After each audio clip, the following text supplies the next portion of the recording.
had some really good advice coming into this, so I feel a responsibility to pass it on. Mm, During that time, I was able to spend some time with my executive coach, really focusing on, okay, what is the next best life look like? What does that look like? And so to deliberately plan first, just like you do when you plan your career, you really need to sit down and decide what it is it looks like. And there's all these decisions you need to make before you even talk to your first client, so you know what you want.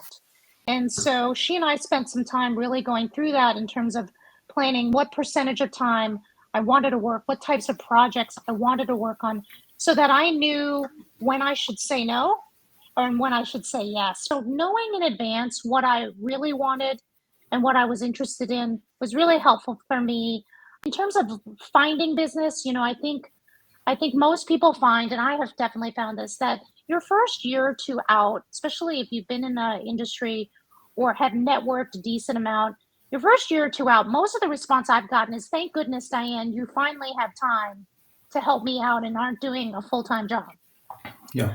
But that wanes over time. After most people tell me it takes about a year to 3 years that you run through your network of people, and then you need to make a decision if you want to really do sales and business development to fill your roadmap of clients. So I Yeah. think I would definitely, anyone who's kind of on the cusp of looking at fractional work, I would definitely recommend that you get back in touch with your network, get involved in the industry, because once you're going to need that as you embark upon a fractional career.